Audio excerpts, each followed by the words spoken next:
ચાલો JEE NEET માટે ટૂંકમાં એમસીક્યુ માટે 12મું ધોરણ ચેપ્ટર પહેલું સેક્શન ડી 1-2 માર્ક્સના એમસીક્યુ આપણે જોઈએ છીએ અત્યારે. એમાં આપણે ટોપિક છે વિદ્યુત ક્ષેત્ર અને વિદ્યુત ડાયપોલ. એમાં આપણે 4 એમસીક્યુ જોવાના છે: 71, 72, 71, 73, 74 ને 75. હવે અમુક છોકરાને ચોખ્ખું જ કહી દઉં, આ જે 73, 74 ને 75 છે ને એ મેં થિયરીમાં ચલાવી દીધેલું છે.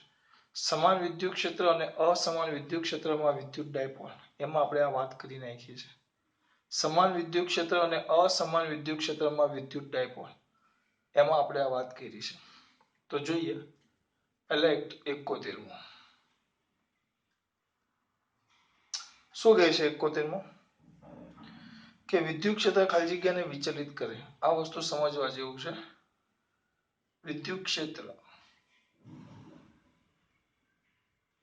ખાલી જગ્યાને વિચલિત કરે. વિદ્યુત ક્ષેત્રમાં બળ લાગે, પણ વિદ્યુત ક્ષેત્રમાં કોના પર બળ લાગે? જેના પર વિદ્યુત ભાર હોય એના પર. એમાં 3 વિકલ્પો આપેલા છે: એક્સ-રે, ન્યુટ્રોન્સ, આલ્ફા કણો અને ગેમા કણો. પહેલા આવ્યું એક્સ-રે. એક્સ-રે એટલે વિચુવી છે, વિદ્યુત ચુંબકીય વિકિરણ. એક્સ-રે, ગેમા ને એક્સ-રે અને ગેમા કણો. ખરેખર ગેમા કણો નો કહેવાય, ગેમા એ પણ વિકિરણ જ છે. તો આ બંને એક્સ-રે અને ગેમા એ બંને વિચુવી છે, એટલે કે વિદ્યુત ચુંબકીય વિકિરણ. એટલે એનો વિદ્યુત ભાર Q બરાબર 0 આવે, કોઈ વીજભાર ન હોય. પછી એક આપેલું છે ન્યુટ્રોન. ન્યુટ્રોન તો ન્યુટ્રોન માટે પણ Q બરાબર 0. Q બરાબર 0, અહીંયા પણ Q બરાબર 0. તો આપણે વિચલિત કરીએ તો એના માટે એના પર શું લાગવું જોઈએ? બળ લાગે. બળ લાગે તો બળનું સૂત્ર શું આવે? F = QE. F = QE. પણ આ બંનેના Q તો કેટલા છે? 0. એટલે બળ કેટલું થઈ ગયું? 0. હવે છે આલ્ફા કણ. તરત યાદ આવવું જોઈએ, આલ્ફા કણ લખું તરત યાદ આવવું જોઈએ. આલ્ફા કણ એટલે આવી જાય He, હિલિયમ 2 4 +2 E આવે, +2. એટલે કે આને 2 ઇલેક્ટ્રોન શું કરેલા હોય? ગુમાવેલા હોય. આયનિક હિલિયમને તમે શું કહી શકો? આલ્ફા કણ. એટલે એનો મતલબ એમ થયો એનો વીજભાર Q બરાબર 2E આવે. એટલે એ વીજભાર ધરાવે છે. એ વીજભાર છે Q છે, વીજભાર છે, તેના પર બળ છે. Q છે તો વિદ્યુતભાર બળ છે. બળ છે એટલે વિચલિત થાય છે. ખબર પડે છે? એટલે વિચલિત થશે. એટલે કે વિદ્યુત ક્ષેત્રમાં વિચલિત કોણ થાય? વિદ્યુત ભારિત કણ વિચલિત થાય. જ્યારે આ 3, એમાં આ 2 તો વિકિરણ છે એટલે વીજભાર ધરાવતા નથી. ન્યુટ્રોન વીજભાર ધરાવતો નથી એટલે બળ, કોઈ વીજભાર નથી એટલે બળ 0. અને આ વીજભાર ધરાવે, આ વીજભાર આ કેટલો વીજભાર ધરાવે? 2E, 2 ઇલેક્ટ્રોન જેટલો. 2 ધન વીજભાર 2E જેટલો. E એટલે તમને ખબર છે 1.6 × 10⁻19 કુલમ. આટલો વીજભાર ધરાવે છે. એટલે વીજભાર છે એટલે બળ છે, ને બળ છે એટલે વિચલિત થાય છે. આ 71. બરાબર. પછી 73, 74 બે જોઈએ આપણે પેલા. 73 અને 74 બે એક સાથે. પહેલા 73. સમાન વિદ્યુત ક્ષેત્રો છે. સમાન વિદ્યુત ક્ષેત્ર. એમાં તમે ડાયપોલ મૂકો. અમે તમને સમજાવેલું. ડાયપોલ મૂકો. ડાયપોલ આ +Q અને આ -Q. થિયરી છે, કરાવવાની જરૂર નથી, આવી ગયું, પણ ખાલી યાદ કરાવું છું. મને ખબર છે યાદ નહીં હશે. તો આના પર બળ આ બાજુ લાગે F, અને આ બાજુ બળ લાગે F. તો બંને બળો આ F+ અને F- આ વિદ્યુત ક્ષેત્ર E છે. તો બંને બળો સમાન મૂલ્યના પરસ્પર વિરુદ્ધ દિશામાં. એટલે આના પર લાગતું બળ કેટલું હોય? 0. હા, પણ બંને બળો એક રેખસ્થ નથી. બંને બળો એક ઉપર છે તો એક નીચે છે. એક રેખસ્થ નથી એટલે ટોર્ક લાગે. ધ્યાન રાખજો, ટોર્ક લાગે. જ્યારે તે વિદ્યુત ક્ષેત્ર સાથે ડાયપોલ મોમેન્ટ છે, આ ડાયપોલ મોમેન્ટ P આમ આવે. તો તો ડાયપોલ મોમેન્ટ P એ વિદ્યુત ક્ષેત્ર સાથે કે ખૂણો બનાવે તો બળો સમાન મૂલ્યના પરસ્પર વિરુદ્ધ દિશામાં એટલે બળ શૂન્ય.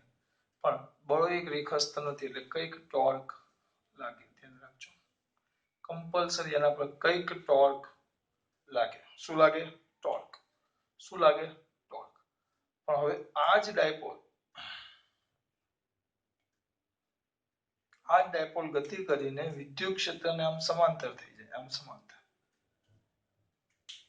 તો પ્લસ ક્યુ માઇનસ ક્યુ, આ બાજુ એફ માઇનસ અને આ બાજુ એફ પ્લસ. આઈ ધન વીજભાર પર વિદ્યુત ક્ષેત્રની દિશામાં, ઋણ વીજભાર પર વિદ્યુત ક્ષેત્રની વિરુદ્ધ દિશામાં. બંને બળો સમાન મૂલ્યના પરસ્પર વિરુદ્ધ દિશામાં. પાછા એક રેખાસ્થ જ છે, જો એક લાઈનમાં છે. આમ તો પરિણામ બળ અને ટોર્ક બંને શૂન્ય થાય. આ ધ્યાન રાખજો, એક ના એક વસ્તુ આવી ગઈ એટલે આ તમારે કમ્પ્લીટ એમસીક્યુ માટે આ બે એમસીક્યુ થઈ ગયા કે સમાન વિદ્યુત ક્ષેત્રમાં તમે વિદ્યુત ડાયપોલ મૂકો અને જો બંને વચ્ચે કોઈ ખૂણો હોય તો બળ 0. કેમ? બંને બળો સમાન મૂલ્યના પરસ્પર વિરુદ્ધ દિશામાં એટલે બળ 0 પણ ટોર્ક લાગે કારણ કે એક રેખાસ્થ નથી. પણ જો એમાંય પાછું વિદ્યુત ક્ષેત્રને સમાંતર હોય ડાયપોલ તો બળે 0 અને ટોર્કે 0. સમાન મૂલ્યના પરસ્પર વિરુદ્ધ દિશામાં અને એક રેખાસ્થ. એક રેખાસ્થ એટલે ટોર્ક નો લાગે. એક રેખાસ્થ ન હોય તો ટોર્ક લાગે. આમ એક રેખાસ્થ નથી. આમ એક રેખાસ્થ થઈ જાય તો એકબીજાની અસર શું કરી દે? ના હોત. બળ અને ટોર્ક બંને શૂન્ય થાય. પછી છે 74. સમાનની જગ્યાએ અસમાન. અસમાન એટલે જેમ આગળ જાઓ એમ ઈ વધતું જાય. એ મેં આખું ચલાવેલું છે પણ ખાલી તમે આમ ટોર્ક હોય આ ડાયપોલ મૂકી દેવું તો આ માઇનસ ક્યુ અને આ પ્લસ ક્યુ, તો આ બાજુ એફ માઇનસ અને આ બાજુ એફ પ્લસ. પણ એફ પ્લસ છે ને એ મોટું હોય, મોટું. બરાબર? એટલે આમાં જો એફ મોટું છે, આ મોટું હોય. જો આમ જાવ ને ઈ વધે તો મેં થિયરીમાં વધારાની થિયરીમાં ચલાવેલું છે, વધારાની. આમ જાય વી વધે તો પ્લસ ક્યુ નું બળ, આ પ્લસ ક્યુ ધન વીજભાર પર લાગતું બળ એ એફ માઇનસ કરતા વધે છે એટલે એફ પ્લસ મોટા છે એફ માઇનસ. તો પરિણામી બળ F is not equal to 0. બળ 0 નથી એટલે રેખીય ગતિ કરે. અને torque is not equal to 0. ચાક ગતિ પણ કરે.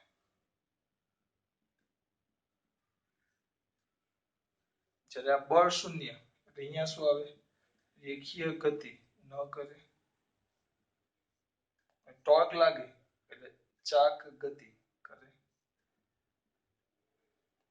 આમાં બંને શૂન્ય એટલે રેખીય કે ચાક ગતિ બંને ન કરે. આ વસ્તુ સમજવાની છે, ટાઈમ પાસ માટે નથી. આ વસ્તુ સમજવાની છે. બરાબર? આમાં તો નથી બળ 0 કારણ કે આ મોટું નાનું એટલે બળ 0 ન થાય એટલે રેખીય ગતિ કરે. અને ટોર્ક તો 0 થાય જ નહીં કારણ કે બંને એક રેખાસ્થ નથી.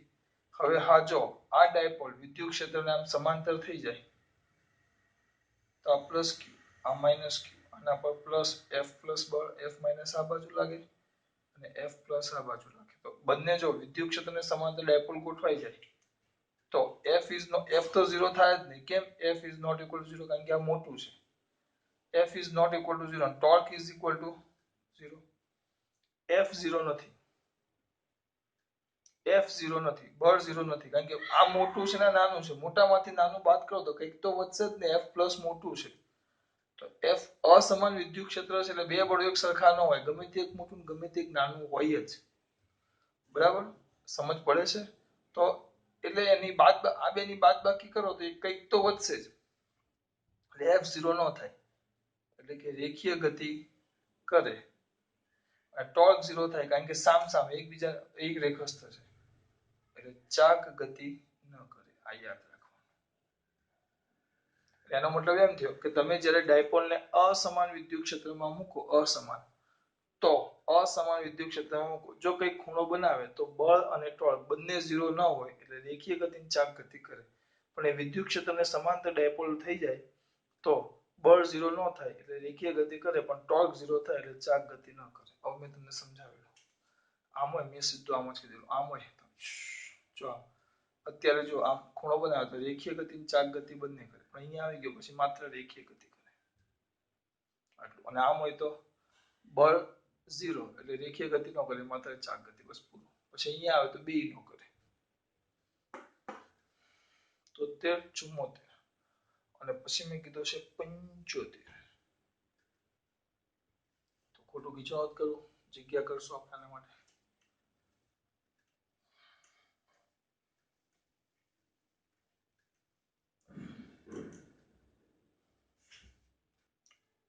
પંચોતેર.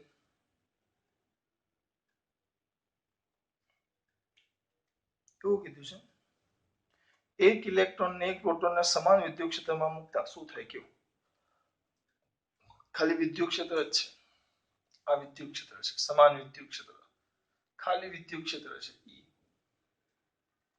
આ આપણો ઇલેક્ટ્રોન છે અને આ આપણો પ્રોટોન છે, ધન વીજભાર. આ ઇલેક્ટ્રોન છે અને આ આપણો પ્રોટોન છે. ઇલેક્ટ્રોન છે અને પ્રોટોન છે, બંને સમાન વિદ્યુત ક્ષેત્રમાં મૂકી દીધા. ઇલેક્ટ્રોન પર બળ આ બાજુ લાગશે F માઇનસ, વિદ્યુત ક્ષેત્રની વિરુદ્ધ દિશામાં, આ બાજુ F પ્લસ. આ ઇલેક્ટ્રોન છે તો આપણે બળનું સૂત્ર લખો. આનો ઇલેક્ટ્રોનનો વીજભાર પણ E થાય અને પ્રોટોનનો વીજભાર E થાય. હા, પણ ઇલેક્ટ્રોનનો વીજભાર ગુજરાતીમાં લખીએ, ઇલેક્ટ્રોન છે અને આ પ્રોટોન છે. આનો વીજભાર E અને આનો માઇનસ E. ઋણ છે એટલે આના પર વિદ્યુત ક્ષેત્રની વિરુદ્ધ દિશામાં બળ લાગે અને આના પર વિદ્યુત ક્ષેત્રની દિશામાં બળ લાગે. તો ઇલેક્ટ્રોન પર લાગતું બળ F is equal to QE. બરાબર, પણ F is equal to QE. પણ Q બરાબર તો અહીંયા માઇનસ E છે એટલે માઇનસ EE. અને પ્રોટોન પર લાગતું બળ proton F is equal to આ FE FP QE છે, સૂત્ર તો એ જ આવે, પણ Q ના જગ્યાએ EE. એટલે બંને બળો જો સમાન મૂલ્યના, મૂલ્ય સરખા, બંને બળો કયા મૂલ્યના છે? સમાન મૂલ્યના. પણ જો એક વસ્તુ જો અહીંયા ઋણ છે તો અહીંયા ધન છે, સમાન મૂલ્યના પરસ્પર વિરુદ્ધ દિશામાં, એટલે એનો મતલબ શું થયો? તે બંને પર લાગતા બળોના મૂલ્ય અને દિશા સમાન હશે. ના, મૂલ્ય સમાન પણ દિશા સમાન નથી, પેલો વિકલ્પ ખોટો. તે બંને પર લાગતા બળોના મૂલ્ય સમાન હશે. હા, મૂલ્ય સમાન છે, સ્મોલ ઇન કેપિટલ. તે બંનેમાં ઉદ્ભવતો પ્રવેગ સમાન હશે. પ્રવેગની વાત કરી છે. હવે જો એ વિકલ્પ સમજાવવા માટે આ કરવું પડે. પ્રવેગ આવે F બરાબર ma, F બરાબર તો QE બરાબર ma, તો પ્રવેગ E બરાબર QE by m. તો પ્રવેગ માટે જો પ્રવેગ માટે બંનેના Q સમાન, બંનેના માટે E સમાન, પણ Q એ દળપણ પર આધાર રાખે. જો આ ઇલેક્ટ્રોન છે ને આ પ્રોટોન છે, આનું દળ આવે 9.1 ગુણ્યા 10 ની માઈનસ 31 ઘાત કિલોગ્રામ, આનું આવે 1.6 ગુણ્યા 10 ની માઈનસ 27 ઘાત કિલોગ્રામ. એટલે આ બંનેના દળ સરખા થવાના નથી, એટલે બંનેના પ્રવેગ ઇલેક્ટ્રોન ને પ્રોટોનનો પ્રવેગ એ પણ સરખો ન થાય. જેનું દળ ઓછું હશે એનો પ્રવેગ વધારે હશે, જેનું દળ વધારે હશે એનો પ્રવેગ ઓછો હશે. ખબર પડે શું બોલું છું? એટલે ઇલેક્ટ્રોનનું દળ ઓછું આવે 10 ની માઈનસ 31 ઘાત, એટલે એનો પ્રવેગ વધારે. જ્યારે પ્રોટોનનું દળ કેવું આવે? વધારે આવે, એટલે પ્રોટોનનો પ્રવેગ ઓછો. આ તમારો થઈ ગયો 75મો. અને બંનેમાં ઉદ્ભવતા પ્રવેગના મૂલ્યો સમાન હશે, પ્રવેગ સમાન હશે. પ્રવેગ સમાન ક્યાંથી હોય? એક આમ જાય તો એક આમ જાય એટલે પ્રવેગ સરખો ન હોય. પ્રવેગ સમાન એટલે દિશાનું મૂલ્ય બે થાય. પહેલા મેં એમ કીધું સીમા કે પ્રવેગ સમાન છે, પણ પ્રવેગના મૂલ્ય પણ અલગ છે અને દિશા પણ અલગ છે. દિશા બંને વિરુદ્ધ દિશામાં ગતિ કરશે અને મૂલ્ય તો અલગ જ છે, કારણ કે બંનેના દળ અલગ છે. જો કારણ કે પ્રવેગ એ વીજભાર, વિદ્યુત ક્ષેત્ર અને દળ પર આધાર રાખે, પણ અહીંયા દળ બેના અલગ અલગ હોય એટલે પ્રવેગનું મૂલ્ય પણ અલગ અને પ્રવેગની દિશા પરસ્પર વિરુદ્ધ, એટલે પ્રવેગ સરખો છે જ નહીં. બળો સમાન મૂલ્યના પરસ્પર વિરુદ્ધ દિશામાં, એટલે આટલી ખબર પડવી જોઈએ. આ જે મેં MCQ કર્યા આ બધા છે, આ બધા જૂની ચોપડીના એમસીક્યુ છે, અગત્યના છે, ગુજકેટમાં પૂછાય ગયેલા જૂની ચોપડીના એમસીક્યુ છે. આના જેવા જ પૂછાય ગુજકેટમાં. આપણને એમ થાય કે દાખલા છે ને આવા થિયરિકલ પણ પૂછે ને એમાં ઘણા બધા સારા એવા અટવાય નહીં સારા એવા. ચલો ખાસ વાત. જય શ્રી કૃષ્ણ.